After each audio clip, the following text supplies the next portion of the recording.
ಆತ್ಮೀಯರೇ, ವೇದಿಕೆಯ ಮೇಲಿರುವ ಗಣ್ಯರಿಗೆ ನಮಸ್ಕಾರ ಮಾಡುತ್ತಾ, ರಂಜನಿ ಮೆಮೋರಿಯಲ್ ಟ್ರಸ್ಟಿನ ಆಶೋತ್ತರಗಳನ್ನು ಮತ್ತು ಅದರ ಉದ್ದೇಶ ಹಾಗೂ ಅದರ ಕಾರ್ಯವೈಖರಿಯನ್ನು ಸ್ವಲ್ಪ ಹೇಳಬೇಕು ಅಂತ ಅಂದುಕೊಂಡಿದ್ದೇನೆ. ಪ್ರಾಯಶಃ ನನ್ನ ಮುಂದೆ ಇರುವಂಥ ಎಲ್ಲರಿಗೂ ಸ್ವಲ್ಪ ಗೊತ್ತಿರ್ಬೋದು. ಆದರೆ ಇವತ್ತು ಬಂದಿರುವಂತಹ ಅಭ್ಯಾಗತರಾಗಿರುವ ಅರವಿಂದ್ ಬ್ರಹ್ಮಕಲ್ ಅವರಿಗೆ ಗೊತ್ತಿಲ್ಲದೇ ಇರಬಹುದು. ಹಾಗಾಗಿ ಅವರ ಬಗ್ಗೆ ಒಂದೆರಡು ಮಾತು ಹೇಳ್ತಾ ಮತ್ತೆ ನನ್ನ ಮಾತನ್ನು ಮುಂದುವರಿಸ್ತೇನೆ. ಆರ್ ರವಿಶಂಕರ್ ಅವರು ಇವತ್ತು ಬರಬೇಕಾಗಿತ್ತು. ಬೆಂಗಳೂರಿನಲ್ಲಿ ಭಾರತೀಯ ಸಾಮಗಾನ ಸಂಗೀತ ಸಭಾದ ಮ್ಯಾನೇಜಿಂಗ್ ಡೈರೆಕ್ಟರ್ ಅವರು. ಬಹಳ ದೂರದರ್ಶಿತ್ವ ಉಳ್ಳಂತಹ ವ್ಯಕ್ತಿ. ಅರ್ಚನಾ ಮತ್ತು ಸಮನ್ವಿಯವರ ಒಂದು ಪ್ರತಿಭೆಯನ್ನು ಗುರುತಿಸಿ ಚಂದನ ದೂರದರ್ಶನಲ್ಲಿ ಅವರ ಕಚೇರಿ ತ್ಯಾಗರಾಜರ 250ನೇ ಹುಟ್ಟು ಹಬ್ಬಕ್ಕಾಗಿ ಆಗಬೇಕು ಅಂತ ಅವರು ಹೇಳಿದಾಗ ಇವರಿಗೆ ಈ ಮಕ್ಕಳ ವಿಚಾರ ಹೇಗೆ ಗೊತ್ತಾಯಿತು ಅಂತ ನನಗೆ ಆಶ್ಚರ್ಯ ಆಯಿತು. ಇಬ್ಬರು ಮಕ್ಕಳನ್ನು ಬೆಂಗಳೂರಿಗೆ ಕರ್ಕೊಂಡು ಹೋದಾಗ ರವಿಶಂಕರ್ ಅವರ ಪರಿಚಯ ಆಯಿತು. ಅವರಲ್ಲಿರುವ ವಿಷನ್ ಮತ್ತು ಮಿಷನ್ ಎರಡೂ ಅರ್ಥ ಮಾಡಿಕೊಂಡೆ. ಆಗಲೇ ಅವರ ಹತ್ರ ಹೇಳಿದೆ, ನೀವು ಒಂದು ಸಲ ಉಡುಪಿಗೆ ಬರಬೇಕು. ಅವರು ಅಲ್ಲಿದ್ದಂತಹ ಪ್ರತಿಭೆಗಳನ್ನು ಗುರುತಿಸುವ ಕ್ರಮವನ್ನು ನೋಡಿ 1 ವಾರಗಳ ಕಾಲ ದೂರದರ್ಶನದಲ್ಲಿ ರೆಕಾರ್ಡಿಂಗ್ ಆಗುವಾಗ ಅವರು ಕರೆದಿರುವಂಥ ಎಲ್ಲ ಮಕ್ಕಳ ಎಲ್ಲ ಕಚೇರಿಯನ್ನು ಮೊದಲಿನಿಂದ ಕೊನೆಯವರೆಗೆ ಅಲ್ಲಿ ಕುಳಿತು ಅವರು ಕೇಳ್ತಾಯಿದ್ರು. ಅವರಿಗೆ ಮ್ಯಾನೇಜಿಂಗ್ ಡೈರೆಕ್ಟರ್ ಅವರು, ಚೇರ್ಮನ್, ದೊಡ್ಡ ಹುದ್ದೆಯಲ್ಲಿದ್ದಾರೆ. ಆದರೂ ಪ್ರತಿಭೆಗಳನ್ನು ಗುರುತಿಸುವುದಕ್ಕೆ, ನಾಳಿನ ದಿವಸಗಳಲ್ಲಿ ಇಂಥ ಪ್ರತಿಭೆಗಳನ್ನು ವೇದಿಕೆಗೆ ಕರೆತರುವುದಕ್ಕೆ ಅವರು ಮಾಡಿದಂಥ ಆ ಹಂಚಿಕೆಯನ್ನು ನಾನು ಗಮನಿಸಿದೆ. ನನಗೆ ಬೇಕಾದದ್ದು ಅಂಥವರೇ ಅಂತ ಕಂಡಿತು. ಹಾಗೆ ಅವರನ್ನು ಸಂಪರ್ಕಿಸಿ, ನೀವು ಬರಬೇಕು ಸರ್ ನಮ್ಮ ಊರಿಗೆ ಅಂತ. ಎಲ್ಲ ಕಡೆಗೆ ಅವರು ಒಪ್ಪುವುದಿಲ್ಲ ಅಂತೇಳಿ ಹೇಳೋದು ಕೇಳಿದ್ದೇನೆ ನಾನು ಬರೋದಕ್ಕೆ. ಆದರೆ ತತ್ಕ್ಷಣವೇ ಒಪ್ಪಿದ್ರು, ಬರ್ತೇನೆ ಅಂತ. ಆದರೆ ಅವರ ಮನೆಯಲ್ಲಿ ಏನೋ ಒಂದು ಸಣ್ಣ ದುರ್ಘಟನೆ ಒಂದು ನಡೆದದ್ರಿಂದ ನನಗೆ ಬರೋಕ್ಕಾಗೋದಿಲ್ಲ ಅಂತ 3 ದಿವಸದ ಕೆಳಗೆ ಹೇಳಿದರು. ಸರ್ ನೀವು ಯಾರನ್ನಾರು ಗೊತ್ತು ಮಾಡಿ ಅಂತೇಳಿ ಹೇಳಿದೆ. ಅದಕ್ಕೆ ಅವರು ಹೇಳಿದರು, Karnataka state fine arts council ಇದರ ಸೆಕ್ರೆಟರಿ ಆದಂಥ ಅರವಿಂದ ಬ್ರಹ್ಮಕಲ್ ಅವರೇ ಇದಕ್ಕೆ ಸರಿಯಾದ ಸೂತ್ರಧಾರ. ನಿಮಗೆ ಸರಿಯಾದ ಒಬ್ಬ ವ್ಯಕ್ತಿಯ ಪರಿಚಯ ಮಾಡಿಸಿಕೊಡ್ತೇನೆ, ನಿಮ್ಮನ್ನು ಅವ್ರಿಗೆ ಕಳಿಸಿಕೊಡ್ತೇನೆ. ಬೆಂಗಳೂರಿನಲ್ಲಿ 10 ಸಭಾಗಳನ್ನು ಒಟ್ಟು ಸೇರಿಸಿದ ಅತ್ಯುತ್ತಮ ಸಂಘಟನಾಕಾರ. ಹಾಗಾಗಿ ನಿಮ್ಮ ಊರಿನ ಈ ಪ್ರತಿಭೆಗಳನ್ನು ನೋಡಿ ಅದನ್ನು ಸರಿಯಾಗಿ ಅರ್ಥ ಮಾಡಿಕೊಂಡು ಸರಿಯಾಗಿ ಪ್ರೋತ್ಸಾಹವನ್ನು ನೀಡಲಿಕ್ಕೆ ಸರಿಯಾದ ಒಂದು ಜನ ಅರವಿಂದ ಬ್ರಹ್ಮಕಲ್. ಅವರನ್ನೇ ಹೇಳ್ತೀನಿ, ಅವರ ಹತ್ರ ನೀವು ಮಾತನಾಡಿ ಅಂತ ಹೇಳಿದರು. ಅವರ ಫೋನ್ ನಂಬರ್ ಕೊಟ್ಟರು. 5 ನಿಮಿಷದ ಒಳಗೆ ಅವರಿಗೆ ಫೋನ್ ಮಾಡಿದೆ. ಬ್ರಹ್ಮಕಲ್ ಅವರು ಫೋನ್ ಎತ್ತುಕೊಂಡು ಸುಮಾರಾಗಿ 5 ನಿಮಿಷ ಮಾತನಾಡಿದರು. ಅವರಿಗೆ ಅರ್ಥ ಆಗಲಿಲ್ಲ, ಇದೀಗ ಏನು ಸಂದರ್ಭ, ಏನು, ನಾನು ಮುಖ್ಯ ಅತಿಥಿ ಯಾವುದಕ್ಕೆ, ಇದರ ಲಾಜಿಸ್ಟಿಕ್ಸ್ ಏನು ಅಂತ ನನ್ನ ಹತ್ರ ಕೇಳಿದರು. ಒಂದು 15 ನಿಮಿಷ ನಾವು ಇಲ್ಲಿ ಮಾಡ್ತಾ ಇದ್ದಂತಹ ಚಟುವಟಿಕೆಗಳು ರಾಗಧನದ ಮೂಲಕ ಅಥವಾ ಈಗ ರಂಜನಿ ಮೆಮೋರಿಯಲ್ ಟ್ರಸ್ಟಿನ ಮೂಲಕ ನಾವು ತೊಡಗಿಸಿಕೊಂಡಂಥ ಕ್ರಮ, ಇಲ್ಲಿ ಆಡಿಯನ್ಸ್ ಕ್ರಿಯೇಟ್ ಆದಂಥ ಕ್ರಮ, ಇಲ್ಲಿ ಪ್ರತಿಭೆಗಳು ಹುಟ್ಟುತ್ತಾ ಇದ್ದುದನ್ನು ನಾವು ನೋಡ್ತಾ ಇದ್ದಂತಹ ಕ್ರಮ, ಇದನ್ನೆಲ್ಲ ವಿವರಿಸಿ ಹೇಳುವಾಗ ಅವರಿಗೆ ಮನವರಿಕೆ ಆಗಿದೆ. ಇಲ್ಲಿ ಒಂದು ಜೆನ್ವಿನ್ ಕೆಲಸ ನಡೀತಾ ಇದೆ ಅಂತ ಹೇಳುವಂಥದ್ದು ಅವರ ಗಮನಕ್ಕೆ ಬಂದಿದೆ. ಕೂಡಲೇ ಅವರು ಖಂಡಿತ ಬರ್ತೇನೆ ಅಂತ ಹೇಳಿದರು. ನನಗೆ ಇವರು ಎಷ್ಟು ವಯಸ್ಸಿನವರು ಏನು ಅಂತ ನನಗೆ ಗೊತ್ತಿರಲಿಲ್ಲ. ಇನ್ನು ಇವರಿಗೆ ಪಂಚತಾರ ಹೋಟೆಲ್ ಬೇಕಾ ಅಥವಾ ಹಿಂಗೆ ಯಾವ ನಮೂನೆಯ ಅಂತ ಗೊತ್ತಿರಲಿಲ್ಲ. ಸರ್ ನೀವು ನಮ್ಮ ಮನೇಲಿ ಉಳಿಬಹುದಾ ಅಂತ ಸ್ವಲ್ಪ ಹೆದರಿ ಕೇಳಿದ್ದಕ್ಕೆ, ಅದಕ್ಕೇನಂತೆ ಬರ್ತೀನಿ ಅಂತಂದರು.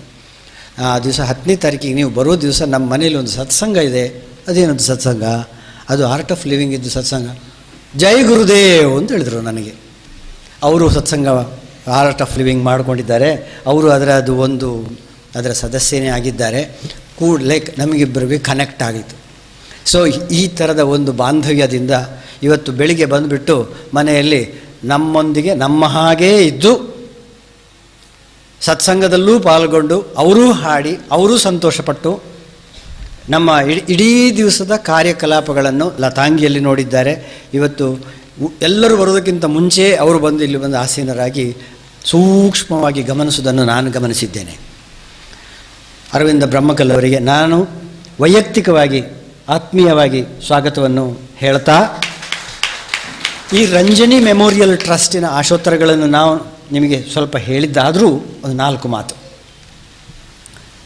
ಈ ಊರಿನಲ್ಲಿ ಸಮಷ್ಟಿಯಾಗಿ ಒಂದು ಸಾರ್ವಜನಿಕ ವೇದಿಕೆ ಸಂಗೀತಗಾರರಿಗೆ ಬೇಕು ಅಂತ ಹೇಳುವಂಥ ದೃಷ್ಟಿಯಿಂದ ನಾವು ರಾಗಧನ ಅಂತೇಳಿ ಹೇಳುವಂಥ ಸಂಸ್ಥೆಯನ್ನು ಹುಟ್ಟುಹಾಕಿದೆವು 1989ರಲ್ಲಿ. ಅದು ನಿರಂತರವಾಗಿ ಹೈಲಿ ಎಜುಕೇಟಿವ್ ಅನ್ನಬಹುದಾದಂಥ ಕಾರ್ಯಕ್ರಮಗಳನ್ನು ಮಾಡಿದೆ. ಒಂದು ಸಣ್ಣ ಗುಂಪು ಸಂಗೀತಕ್ಕೋಸ್ಕರ ಕಮಿಟೆಡ್ ಆಗಿ ಬದ್ಧತೆಯಿಂದ ಸಂಗೀತದ ಏಳಿಗೆಗಾಗಿ, ಸುಮ್ಮನೆ ಬಾಯಿ ಬುಡುಕಿಗೆ ಈ ಶಬ್ದವನ್ನು ಉಪಯೋಗಿಸ್ತಾ ಇಲ್ಲ, ನಿಜ ಅರ್ಥದಲ್ಲಿ ಹೇಳ್ತಾ ಇದ್ದೇನೆ, ಸಂಗೀತದ ಪ್ರಮೋಷನ್ಗಾಗಿ, ಏಳಿಗೆಗಾಗಿ, ಅಭಿವೃದ್ಧಿಗಾಗಿ ಕೆಲಸ ಮಾಡಿದೆ. ಇಲ್ಲಿ ಸಂಗೀತ ಕಚೇರಿಗಳು ಸಾವಿರಾರು ನಡೆದಿದ್ದಾವೆ. ಸ್ಥಳೀಯರಿಗೆ ನಡೆದಿದೆ, ಹೊರ ಊರಿನವರಿಗೆ ನಡೆದಿದೆ, ಹೊರ ರಾಜ್ಯದವರಿಗೆ ನಡೆದಿದೆ. ಅಂತಾರಾಷ್ಟ್ರೀಯ ಕಲಾವಿದರನ್ನು ಕರೆಸಿಕೊಂಡಿದ್ದೇವೆ, ವರ್ಕ್ಶಾಪ್ ಮಾಡಿದ್ದೇವೆ, ಲೆಕ್ಚರ್ ಡೆಮಾನ್ಸ್ಟ್ರೇಷನ್ ಮಾಡಿದ್ದೇವೆ. ಈಶ್ವರಯ್ಯನವರನ್ನು ಹಿಡ್ಕೊಂಡು ಪೇಪರ್ನಲ್ಲಿ ಸಂಗೀತಕ್ಕೆ ಸಂಬಂಧಪಟ್ಟಂತಹ ಆರ್ಟಿಕಲ್ಸನ್ನು ಬರೆದು ಜನಗಳನ್ನು ಎಜುಕೇಟ್ ಮಾಡೋದಕ್ಕೆ ಬೇಕಾದಷ್ಟು ಶ್ರಮಿಸಿದ್ದೇವೆ. ಅದಕ್ಕೆ ಮುಂಚೂಣಿಯಲ್ಲಿ ನಿಂತದ್ದು ಈಶ್ವರಯ್ಯನವರು. ಹಾಗಾಗಿ ಇಲ್ಲಿನ ಈ ಕಾರ್ಯಕ್ರಮ, ಸಂಗೀತದ ಕಾರ್ಯಕ್ರಮಗಳು ಸರ್ವತೋಮುಖವಾದದ್ದು, ಹೋಲಿಸ್ಟಿಕ್ ಆದದ್ದು. ಇದರಿಂದಾಗಿ ನಮ್ಮ ಊರಿನಲ್ಲಿ ಒಳ್ಳೆಯ ಫಸಲು ಬರ್ತಾ ಇರೋದನ್ನು ನಾವೀಗ ಗಮನಿಸ್ತಾ ಇದ್ದೇವೆ. We started from A scratch. I would repeat, ಏನು ಇಲ್ಲದ ಶೂನ್ಯದಿಂದ ನಾವು ಬೆಳೆದಿದ್ದೇವೆ ಅಂತೇಳಿ ಹೇಳಿದರೆ ನನಗೆ ಹೇಳೋದಕ್ಕೆ ಧೈರ್ಯ ಇದೆ. ಯಾಕಂದರೆ ಇಲ್ಲಿ ಬೆರಳೆಣಿಕೆಯ ಜನ ಇದ್ದರು ಅಂತೇಳಿ ಹೇಳೋದಕ್ಕೆ, ಆ ಬೆರಳೆಣಿಕೆಯ ಜನರು ಈ ಘಟ್ಟದಿಂದ ಮೇಲೆ ಅವರ ವಾಯ್ಸೇ ಕೇಳ್ತಿರಲಿಲ್ಲ. ಆದರೆ ಈ ಒಂದು ಪರಿಶ್ರಮದ ಫಲವಾಗಿ ಇಲ್ಲಿ ಬೆಳೆದಂತಹ ಮಕ್ಕಳಿಗೆ ಒಂದು ವೇದಿಕೆ ಸಿಕ್ಕಿ ಸಂಗೀತ ಕಚೇರಿಗಳನ್ನು ಕೊಟ್ಟು ಅವರಿಗೆ ಇಂಟ್ರಾಸ್ಪೆಕ್ಟ್ ಮಾಡೋದಕ್ಕೆ ಆಯಿತು. ಬೇರೆ ಕಲಾವಿದರು ಬಂದಾಗ ತಮ್ಮ ಕಲಾವಿದತ್ವವನ್ನು ಇನ್ನೊಬ್ಬರೊಂದಿಗೆ ಹೋಲಿಸಿಕೊಂಡು ತಾವು ತಮ್ಮಷ್ಟಕ್ಕೆ ಮತ್ತೆ ಸಂಗೀತವನ್ನು ಕಲಿಸೋದಕ್ಕೆ ತೊಡಗಿಸಿಕೊಳ್ಳೋದಕ್ಕೆ ಅವರಿಂದ ಸಾಧ್ಯ ಆಯಿತು. ಇದೊಂದು ದೊಡ್ಡ ದಾಖಲೆಯ ಒಂದು ವಿಷಯ. ಇದರ ಜೊತೆಗೆ ನಾವು ಮಾಡಿದಂಥ ವರ್ಕ್ಶಾಪ್ ಮತ್ತು ಲೆಕ್ಚರ್ ಡೆಮಾನ್ಸ್ಟ್ರೇಷನ್ಗಳಿಂದಾಗಿ ಜನಗಳಿಗೆ ತುಂಬ ಬೋಧಪ್ರದವಾದಂತಹ ವಿಷಯಗಳು, ಸಂಗೀತ ಸಂಬಂಧಪಟ್ಟಂಥ ವಿಷಯಗಳು ಸಿಕ್ಕಿದವು. ಈಶ್ವರಯ್ಯನವರ ಮುಂಚೂಣಿತ್ವದಲ್ಲಿ ಅವರು ಉದಯವಾಣಿಯಿಂದ ನಿವೃತ್ತರಾದ ಮೇಲೆ ನಾವು ರಾಗಧನಶ್ರೀ ಅಂತ ಹೇಳುವಂಥ ಪತ್ರಿಕೆಯನ್ನು ರಾಗಧನದ ಮುಖವಾಣಿಯಾಗಿ ಮಾಡಿ 10 ವರ್ಷಗಳಿಂದ ಯಶಸ್ವಿಯಾಗಿ ನಡೆಸಿಕೊಂಡು ಬರ್ತಾ ಇದ್ದೇವೆ. ಅದು ಇನ್ನೂ ನೋಂದಣಿ ಮಾಡಲಿಕ್ಕೆ ನಮಗೆ ಇನ್ನೂ ಸರಕಾರದಿಂದ ಪರವಾನಗಿ ಸಿಕ್ಕಿರಲಿಲ್ಲ. ಹಾಗಾಗಿ ಅದು ಜಸ್ಟ್ ಖಾಸಗಿ ಪ್ರಸಾರಕ್ಕಾಗಿ ಪೋಸ್ಟ್ನಲ್ಲಿ ಯಾರಿಗೆ ಬೇಕೋ ಅವರಿಗೆ ಸುಮಾರು 300 ಜನ ಅದಕ್ಕೆ ಸಬ್ಸ್ಕ್ರೈಬರ್ಸ್ ಇದ್ದಾರೆ. ನಾವು ಸಂತೋಷದಿಂದ ಯಾವುದೇ ದುಡ್ಡಿನ ವ್ಯವಹಾರಗಳಿಲ್ಲದೆ ಖರ್ಚು ಮಾತ್ರ ಮಾಡ್ತಾ ಆದಾಯಗಳನ್ನು ಇಲ್ಲದೆ ಮಾಡ್ತಾ ಇದ್ದೇವೆ. ಪ್ರಾಯಶಃ ನೀವು ಆ ರಾಗಧನಶ್ರೀಯ ಕೆಲವು ಪ್ರತಿಗಳನ್ನು ನಮ್ಮ ಮನೆಯಲ್ಲಿ ನೀವು ನೋಡಿರ್ಬೋದು. ಅದರಲ್ಲಿ ನಮ್ಮ ಬೆವರಿನ ಹನಿಗಳೇ ಇರೋದಷ್ಟೇ ಅಲ್ಲದೆ ಬೇರೆ ಏನಿಲ್ಲ. ಇದರಿಂದಾಗಿ ನಮಗೆ ಸಿಕ್ಕಿರೋದು ಒಳ್ಳೆಯ ಫಲ, ಒಳ್ಳೆಯ ಮಕ್ಕಳು. ಈಗ ಒಳ್ಳೆಯ ವೋಕಲಿಸ್ಟ್ ಇದ್ದಾರೆ ಈ ಊರಲ್ಲಿ, ಒಳ್ಳೆಯ ಮೃದಂಗಿಸ್ಟ್ ಇದ್ದಾರೆ, ಒಳ್ಳೆಯ ವಾಲಿನಿಸ್ಟ್ಗಳು ತಯಾರಾಗಬೇಕಾಗಿದೆ, ಒಳ್ಳೆಯ ವೈಣಿಕರು ತಯಾರಾಗಬೇಕಾಗಿದೆ, ಒಳ್ಳೆಯ ಕಂಜೀರದವರು ಬರಬೇಕಾಗಿದೆ, ಒಳ್ಳೆಯ ಫ್ಲೂಟ್ನವರು ಬರಬೇಕಾಗಿದೆ. ಇಂಥದ್ದನ್ನೆಲ್ಲ ಆಶೋತ್ತರಗಳನ್ನು ಇಟ್ಟುಕೊಂಡು ಅವಿರತವಾಗಿ ಇಲ್ಲಿ ಒಂದು 4-6 ಸಂಸ್ಥೆಗಳು, ಮಂಗಳೂರಿನಲ್ಲಿ ಕೆಲವಾರು ಸಂಸ್ಥೆಗಳು, ನಿತ್ಯಾನಂದರಾಯರ ಮುಂಚೂಣಿತ್ವದಲ್ಲಿ ಡಾಕ್ಟರ್ ಮಣಿಕೃಷ್ಣ ಸ್ವಾಮಿ ಅಕಾಡೆಮಿ ಅಂತ ಸಂಸ್ಥೆಗಳು ತುಂಬ ಯಶಸ್ವಿಯಾಗಿ ಕೆಲಸವನ್ನು ನಿರ್ವಹಿಸಿಕೊಂಡು ಬರ್ತಾ ಇದೆ. ಇದರಿಂದಾಗಿ ನಮಗೆ ಸಂಗೀತ ಸಾಮ್ರಾಟ್ ಇರಲಿ, ಸಂಗೀತ ಯಾತ್ರಾ ಇರಲಿ, ರಿಯಾಲಿಟಿ ಶೋ ಇರಲಿ, ಎಂತೆಂಥ ದೊಡ್ಡ ದೊಡ್ಡ ಮಾಧ್ಯಮ ಚಿತ್ರ ವಾಹಿನಿಗಳಲ್ಲೆಲ್ಲ ನಮ್ಮ ಮಕ್ಕಳು ಅವರ ಉತ್ತಮ ಧ್ವನಿ ಪ್ರದರ್ಶನದಿಂದಾಗಿ ಫಸ್ಟ್ ಪ್ರೈಸು ಸೆಕೆಂಡ್ ಪ್ರೈಸ್ ಇದರಲ್ಲೇ ಬರ್ತಾ ಇದ್ದಾರೆ. ನಮಗೆ SSLCಯಲ್ಲಿ ಮತ್ತು PUCಯಲ್ಲಿ ಫಸ್ಟ್ ರ್ಯಾಂಕ್ ಬರೋದು ಕಟ್ಟಿಟ್ಟ ಬುತ್ತಿ ಈ 2 ಜಿಲ್ಲೆಗಳಿಗೆ. ಅದರ ಜೊತೆಗೆ ಈಗ ನಮ್ಮ ಸಂಗೀತ ಸಾಧನೆಯಲ್ಲಿಯೂ ಕೂಡ ನಾವು ಚೆನ್ನಾಗಿ ಒಳ್ಳೆಯ ಹೆಜ್ಜೆಗಳನ್ನು ಹಾಕ್ತಾ ಇದ್ದೇವೆ ಅಂತ ಹೇಳುವಂಥದ್ದು ಖಂಡಿತವಾದ ಸಮಾಧಾನದ ಸಂಗತಿ. ಈಗ ರಾಗದನದಲ್ಲಿ ನಾನು 25 ವರ್ಷ ಕಾರ್ಯದರ್ಶಿಯಾಗಿ ಕೆಲಸ ಮಾಡಿದ್ದು ಹೌದು. ಈ ಬೆಳೆದಂತಹ ಮೊಳಕೆಗಳನ್ನು ಮುಂದೆ ಏನು ಮಾಡೋದು ಅಂತ ಹೇಳುವಂಥ ಸಮಸ್ಯೆ ಬಂದಾಗ ಅವರು ಎಲ್ಲಿಗೆ ಹೋಗೋದು, ಅವರನ್ನು ಯಾರು ಕಚೇರಿಗಾಗಿ ಕರೀತಾರೆ, ಅವರ ಮುಂದಿನ ವೇಳಿಗೆ ಹೇಗೆ, ಅವರು ಸಂಗೀತವನ್ನು ಮತ್ತೆ ಮುಂದೆ ಹೇಗೆ ಅಭ್ಯಾಸ ಮಾಡಬಹುದು ಅಂತ ಹೇಳುವಂಥ ವಿಚಾರ ಬಂದಾಗ ಮತ್ತೆ ಪುನಃ ಶೂನ್ಯ ಕಾಡಿತ್ತು. ರಂಜನಿ ಅವಳನ್ನು ಅವಳ ಸರ್ವತೋಮುಖ ಬೆಳವಣಿಗೆಗಾಗಿ ನಾವೆಲ್ಲರೂ ಶ್ರಮಿಸಿದ್ದೇವೆ. ತಂದೆ ತಾಯಿ ಮಾತ್ರ ಹೇಳ್ತಾ ಇಲ್ಲ, ನಾನು ಇಡೀ ಊರಿನವರು ಇಲ್ಲಿ ಶ್ರಮಿಸಿದ್ದಾರೆ ಅವಳ ಸರ್ವತೋಮುಖ ಏಳಿಗೆಗಾಗಿ. ಆದರೆ ಅದು ಆ ತಂತು ಅರ್ಧದಲ್ಲೇ ಕಡಿದು ಹೋಯಿತು. ಇದರಿಂದಾಗಿ ನಾವು ಶಸ್ತ್ರಸನ್ಯಾಸ ಮಾಡ್ಬೋದಾಗಿತ್ತು, ಮಾಡಿಲ್ಲ. ಅದರ ಬದಲು ಬಂದಂತಹ ಮಕ್ಕಳಿಗೆ ಮತ್ತೆ ವಿದ್ಯಾದಾನ ಮಾಡಿ ಇದ್ದದ್ರಲ್ಲೇ ತೃಪ್ತಿಪಟ್ಟುಕೊಂಡು ಸಂಗೀತವನ್ನು ಮತ್ತೆ ಏನಾದರೂ ಮಾಡೋಕ್ಕಾಗ್ತದ ಅಂತೇಳಿ ನೋಡಿದಾಗ ಆ 3 ಮಕ್ಕಳು ನಮ್ಮ ಮನೆಯಲ್ಲಿದ್ದವರು ಒಳ್ಳೆಯ ಪ್ರಾಮಿಸ್ ತೋರಿಸಿದರು.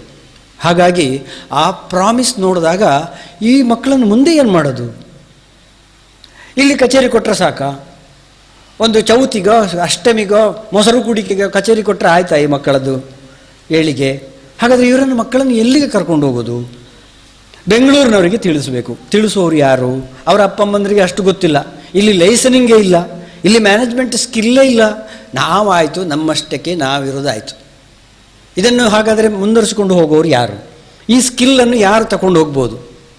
ನಾವು ಧರ್ಮಸ್ಥಳ ವೀರೇಂದ್ರ ಹೆಗ್ಗಡೆಯವರಂತಹ ದೊಡ್ಡ ಧರ್ಮದರ್ಶಿಗಳು ಅಥವಾ ದೊಡ್ಡ ಪ್ರಾಯೋಜಕರ ಹತ್ರ ಹೋಗಿ ಹೇಳಿದ್ದುಂಟು, ನೀವು ಕೆಲವು ಮಕ್ಕಳನ್ನು ದತ್ತು ತಗೊಳ್ಬೇಕು ಸರ್, ಇಲ್ಲದಿದ್ದರೆ ಈ ಮಕ್ಕಳ ಶ್ರೇಯೋಭಿವೃದ್ಧಿ ಎಲ್ಲ ಅರ್ಧದಲ್ಲೇ ಕುಂಠಿತ ಆಗ್ತದೆ ಅಂತ. ಅವರು ಅದಕ್ಕೆ ಪ್ರೋತ್ಸಾಹ ಕೊಟ್ಟಿದ್ದಾರೆ. ಆದರೆ ಅದು ಮತ್ತೆ ಮುಂದುವರಿಲಿಲ್ಲ. ರಂಜನಿ ಹೋದ ಮೇಲೆ ನನಗನಿಸಿತು, ರಂಜನಿಯಂಥ ಪ್ರತಿಭೆಗಳು ಇಲ್ಲಿ ಬೇಕಾದಷ್ಟೀಗ ಇದ್ದಾವೆ. ಪ್ರಾರ್ಥನಾ ಕಷ್ಟಪಟ್ಟದ್ದನ್ನು ನಾವು ನೋಡಿದ್ದೇವೆ. ಮೇಘನ ಬೆಂಗಳೂರಿನಲ್ಲಿದ್ದು ಅವಳದೇ ಆದಂಥ ಪರಿಸರದಲ್ಲಿ ಕೆಲಸವನ್ನು, ಸಂಗೀತ ಕಚೇರಿಗಳನ್ನು ಮಾಡ್ತಾ ಇದ್ದಾಳೆ. ಆದರೆ ಇಲ್ಲಿ ಉಳಿದಂಥ ಮಕ್ಕಳಿಗೆ ಮಾತ್ರ ಬಾವಿಯೊಳಗಿನ ಮಂಡೂಕಗಳ ಹಾಗೆ ಎಲ್ಲೂ ಹೊರಗೆ ಹೋಗದಂಥ ಪರಿಸ್ಥಿತಿ, ಇದ್ದಲ್ಲೇ ಸುತ್ತ ಹೊಡೆಯೋದು, ಗಿರುಕಿ ಹೊಡೆಯುವಂಥ ಒಂದು ಪರಿಸ್ಥಿತಿ. ಇದು ಹಾಗಾಗಬಾರ್ದು ಅಂತ ಹೇಳುವಂಥ ದೃಷ್ಟಿಯಿಂದ ಪ್ರಥಮವಾಗಿ ಅರ್ಚನಾ ಸಮನ್ವಯ ಇವರನ್ನು ಮೆಡ್ರಾಸಿಗೆ ಕರ್ಕೊಂಡು ಹೋಗುವಂಥ ಒಂದು ಸಾಹಸವನ್ನು ನಾವು ಮಾಡಿದೆವು. ಇದಕ್ಕೆ ರಂಜನಿ ಮೆಮೋರಿಯಲ್ ಟ್ರಸ್ಟ್ ಅಂತ ಹೇಳುವಂಥ ಒಂದು ಟ್ರಸ್ಟನ್ನು ಸ್ಥಾಪಿಸಿ, ಈ ಟ್ರಸ್ಟಿನ ಮೂಲಕ ಏನೇನು ಮಾಡೋಕ್ಕಾಗ್ತದೆ ಅಂತ ಹೇಳುವಂಥದ್ದನ್ನು ಒಂದು ಲಾಜಿಸ್ಟಿಕ್ಸನ್ನು ತಯಾರು ಮಾಡಿ ಪ್ಲ್ಯಾನ್ ಮಾಡಿ ಹೋದೆವು. ಅದು ಫಲಪ್ರದ ಆಯಿತು. ಆ ಮಕ್ಕಳನ್ನು ಕರ್ಕೊಂಡು ಹೋದದ್ದು ಅವರ ಸಂಗೀತಾಭ್ಯಾಸ, ರುಚಿ, ಅಭಿರುಚಿ ಇದೆಲ್ಲ ಮೇಲೆ ಏರಿದ್ದು. ಮತ್ತು ನಿನ್ನೆ ಮೊನ್ನೆ ತಾನೇ ಅವರು ಹಾಡಿದಾಗ ಅವರು ತೋರಿಸಿದಂತಹ ಆ ಪ್ರತಿಭೆ ಇಲ್ಲೆಲ್ಲರೂ ಮನಗಂಡಿದ್ದಾರೆ. ಅದು ಎಷ್ಟರ ಮಟ್ಟಿನ ತೂಕದ್ದು ಅಂತ. ಅಂದರೆ ಪ್ರೋತ್ಸಾಹ ಇಲ್ಲ ಅಥವಾ ಅವರಿಗೆ ಬೇಕಾದಂಥ ಪೋಷಣೆ ಇಲ್ಲ. So conservation and preservation of these talents ಬಹಳ ಇಂಪಾರ್ಟೆಂಟ್ ಅಂತ ಕಂಡು ನಾನು ರಾಗದನಕ್ಕೆ ರಾಜೀನಾಮೆ ಕೊಟ್ಟೆ.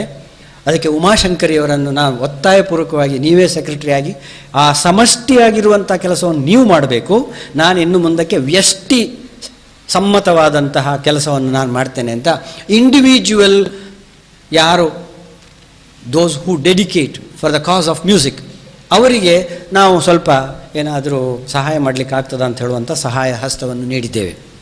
ಇದರ ವತಿಯಿಂದ ನಾವು ಇಷ್ಟರವರೆಗೆ ಮಾಡಿದ್ದೇನೆ ಅಂತ ಹೇಳಿದರೆ, ಒಂದು 4-6 ಮಕ್ಕಳನ್ನು ಒಂದು ಪರ ಊರಿನ ಒಳ್ಳೆಯ ಗುರುಗಳ ಹತ್ರ ಹೋಗಿ ಬಿಟ್ಟು ಅವರಿಗೆ ಬೇಕಾದಂಥ ಒಂದು ಮಾರ್ಗದರ್ಶನವನ್ನು ಕೊಡುವುದು. ಅರ್ಚನಾ ಸಮನ್ವಿ ಇಬ್ಬರು ನಮ್ಮ ಮನೆಯಲ್ಲೇ ಇದ್ದವರು, ಗುರುಕುಲ ಪದ್ಧತಿಯಲ್ಲೇ ಬೆಳೀತಾ ಇದ್ದಾರೆ. ಅವರನ್ನು ಮದ್ರಾಸಿಗೆ ರವಿಕಿರಣ್ ಅವರ ಪಾದಗಳಿಗೆ ಸಮರ್ಪಿಸಿ ನೀವು ಇವರನ್ನು ನೋಡಿಕೊಳ್ಬೇಕು ಅಂತ ಹೇಳಿದಾಗ ಅವರು ಪೂರ್ಣವಾಗಿ ಆ ಒಂದು ಶ್ರದ್ಧೆಯಿಂದ ಆ ಮಕ್ಕಳನ್ನು ಪ್ರೀತಿಯಿಂದ ನೋಡಿಕೊಳ್ತಾ ಇದ್ದಾರೆ. ಇದನ್ನೆಲ್ಲ ನೋಡಿದಾಗ ಇನ್ನೂ ಕೆಲವು ಮಕ್ಕಳಿಗೆ ತಾವು ಹೋಗಬೇಕು, ತಮಗೂ ಇಂಥದ್ದೇನಾದರೂ ಮಾರ್ಗದರ್ಶನ ಸಿಕ್ಕಿದರೆ ಆಗ್ಬೋದು ಅಂತ ಹೇಳುವಂಥ ಇರಾದೆ ನಾನು ನೋಡ್ತಾ ಇದ್ದೇನೆ. ಅಂಥ ಸಂದರ್ಭ ಇದ್ದಾಗ ನನ್ನಿಂದ ಸಾಧ್ಯ ಆದಂಥ ಸಹಾಯವನ್ನು ನಮ್ಮ ಟ್ರಸ್ಟಿನ ವತಿಯಿಂದ ಮಾಡೋದಕ್ಕೆ ಪ್ರಯತ್ನ ಪಟ್ಟಿದ್ದೇನೆ. ಯಾರು ಪ್ರತಿಭೆಯನ್ನು ತೋರಿಸ್ತಾರೋ ಅಂಥವರಿಗೆ ನಾವು ಸ್ಕಾಲರ್ಶಿಪ್ ಅಥವಾ ಶಿಷ್ಯ ವೇತನವ ಅಥವಾ ಪ್ರೋತ್ಸಾಹಧನವ ಏನು ಬೇಕಾದರೆ ಕರೀರಿ ಕೊಟ್ಟು ಗುರುತಿಸಿದ್ದೇವೆ. ನೀವು ಚೆನ್ನಾಗಿ ಹಾಡ್ತಾ ಇದೆಯಾ, ನೀನು ಚೆನ್ನಾಗಿ ನುಡಿಸ್ತಾ ಇದೆಯಾ ಅಂಥೇಳಿ ಅವನಿಗೆ ಗುರುತಿಸಿಬಿಟ್ಟು, ಅವನಿಗೂ ನಮಗೂ ಏನೂ ಕನೆಕ್ಷನ್ ಇರಬಾರ್ದು, ಆ ಪ್ರತಿಭೆ ಒಂದೇ ಒಂದು ಸೂತ್ರ ಅಂಥೇಳಿ ಹೇಳುವಂತಹ ಸ್ಥಳದಲ್ಲಿ ನಾವು ಅವರನ್ನು ಗುರುತಿಸಿ ಮಾಡಿದ್ದೇವೆ. ಈ ಸ್ಕಾಲರ್ಶಿಪ್ಪನ್ನು ಕೊಡುವಾಗ ಪ್ರತಿಭೆ ಒಂದೇ ಕ್ರೈಟೀರಿಯಾನ್. ಇಲ್ಲಿ ಮುಂಬಯಿಯ ಪ್ರಾಜೆಕ್ಟ ಇದ್ದಾಳೆ, ಎರ್ನಾಕುಳಂನ ಹರಿಕೃಷ್ಣನ್ ಇದ್ದಾನೆ, ಚೆನ್ನೈನ ಯಾರಿದ್ದಾರೆ, ಕೇರಳದ ಗೋಕುಲ ಇದ್ದಾನೆ, ಚೆನ್ನೈನಲ್ಲಿ ಈಗ ಸುನಾದ ಕೃಷ್ಣ ಇದ್ದಾನೆ. ಅವನಿಗೂ ಅವನು ಮಾಡ್ತಾ ಇರುವಂಥ ಪ್ರತಿಭೆಯನ್ನು ಗುರುತಿಸಿ ಅವನು ಚೆನ್ನೈಗೆ ಮನ್ನಾರ್ಗುಡಿ ಈಶ್ವರನವರು ಅಲ್ಲಿಗೆ ಹೋಗಿ ಸೇರಿದಾಗ ಬಹಳ ಸಂತೋಷವಾಗಿ ವೆರಿ ಗುಡ್ ಅಂತ ಒಂದು ಅವನ ಹೆಜ್ಜೆ ಸರಿಯಾದ್ದು ಅಂತ ಹೇಳುವಂಥದ್ದು ಅವನ ಅಪ್ಪ ಅಮ್ಮ ಮಾತ್ರ ಹೇಳೋದಲ್ಲ, ಸಮಾಜವೂ ಹೇಳ್ತಾ ಇದೆ ಅಂತ ಹೇಳುವಂಥದ್ದನ್ನು ಒತ್ತಿ ಹೇಳಿದ್ದೇವೆ. ಹೀಗೆ ಒಂದು ಪ್ರೋತ್ಸಾಹಕರವಾದಂಥ ಶಿಷ್ಯತನವನ್ನು ವಹಿಸಿದ್ದಕ್ಕೆ ಒಂದು ವೇತನ, ಅದನ್ನು ಪ್ರತಿ ತಿಂಗಳು ಕೊಡೋದಕ್ಕೆ ನಮ್ಮಿಂದ ಸಾಧ್ಯ ಆಗಲಿಕ್ಕಿಲ್ಲ, ಆದರೆ ಒಂದು ಪ್ರೋತ್ಸಾಹ ಧನವಾಗಿ ಆ ಥರವನ್ನು ಕೊಟ್ಟಿದ್ದೇವೆ. ಈ 7 ದಿವಸಗಳಲ್ಲಿ ನಾವು ಹರಿಕೃಷ್ಣನಿಗೆ ಮತ್ತು ರಮಣ ಬಾಲಚಂದ್ರನಿಗೆ, ಇನ್ನು ನಿಕ್ಷಿತನಿಗೆ ಕೊಟ್ಟಿದ್ದೇವೆ. ಹಾಗೆ ಇವತ್ತು ಸುನಾದ ಕೃಷ್ಣನಿಗೆ, ಅರ್ಚನನಿಗೆ, ಸಮನ್ವಿಗೆ ಮತ್ತೆ ಸಲ್ಲಿಕ್ಕಿದೆ. ಈ ಸ್ಕಾಲರ್ಶಿಪ್ಪನ್ನು ದಯವಿಟ್ಟು ಆ ಮಕ್ಕಳು ತಗೊಳ್ಬೇಕು. ನೀವು ತೋರ್ತಾ ಇರುವಂತಹ ಈ ಪ್ರತಿಭೆಯನ್ನು ಗುರುತಿಸುವುದಕ್ಕೆ ಅಷ್ಟಲ್ಲದೆ ಇದರಿಂದ ಹಮ್ಮುಗಾರಿಕೆಗೆ ಅಲ್ಲ, ಇದರಿಂದಾಗಿ ಕೋಡ್ ಬರಬೇಕಾದ್ದಿಲ್ಲ. ಆದರೆ ನಿಮ್ಮ ಪ್ರತಿಭೆಯನ್ನು ಮತ್ತೆ ನಾವು ಮಾನಿಟರ್ ಮಾಡಿಯೇ ಮಾಡ್ತೇವೆ. ಅದಕ್ಕೆ ಸರಿಯಾದಂತಹ ಸೂತ್ರ ನೀವು ಹಿಡ್ಕೊಂಡು ಮುಂದೆ ಹೋಗ್ತೀರಿ ಅಂತಾದರೆ ನಿಮ್ಮ ಹಿಂದೆ ನಾವು ಖಂಡಿತ ಇರ್ತೇವೆ. ಈ ಒಂದು ಆಶ್ವಾಸನೆಯೊಂದಿಗೆ ನಾವು ಈ ರಂಜನಿ ಮೆಮೋರಿಯಲ್ ಟ್ರಸ್ಟ್ ಕಾರ್ಯಕ್ರಮಗಳನ್ನು ಮಾಡ್ತಾ ಇದ್ದೇವೆ. ಇನ್ನು ಮುಂದಿನ ವರ್ಷಗಳಲ್ಲಿ ಸಂಗೀತಕ್ಕೆ ಸಂಬಂಧಪಟ್ಟಂತಹ ವ್ಯಾಕರಣ ಮತ್ತು ಎಸ್ಥೆಟಿಕ್ಸ್, ಇದಕ್ಕೆ ಸಂಬಂಧಪಟ್ಟಂತಹ ಲೆಕ್ಚರ್ ಡೆಮಾನ್ಸ್ಟ್ರೇಷನ್ಸು, ವರ್ಕ್ಶಾಪು ಇದನ್ನು ಮಾಡಲೇಬೇಕು ಅಂತ ಅಂದುಕೊಂಡಿದ್ದೇವೆ. ಸಂಗೀತ ವಿಮರ್ಶೆಗೆ ಸಂಬಂಧಪಟ್ಟಂತಹ ವರ್ಕ್ಶಾಪು, ಡೆಮಾನ್ಸ್ಟ್ರೇಷನ್ಸ್ಗಳನ್ನು ಮಾಡಬೇಕು ಅಂತ ಅಂದುಕೊಂಡಿದ್ದೇವೆ. ಅದು ಪ್ರಾಯಶಃ ಲತಾಂಗಿಯಲ್ಲೇ ನಡಿಬಹುದು. ಜನ ವಿರಳಾದರೂ ಪರವಾಗಿಲ್ಲ, ಕಲಿಯೋರಂತೂ ಚೆನ್ನಾಗಿ ಕಲಿಬೇಕು, ಮುಂದೆ ಹೋಗಬೇಕು ಅಂತ ಹೇಳುವಂಥ ಒಂದು ದೃಷ್ಟಿಯಿಂದ. ನಮಸ್ಕಾರ.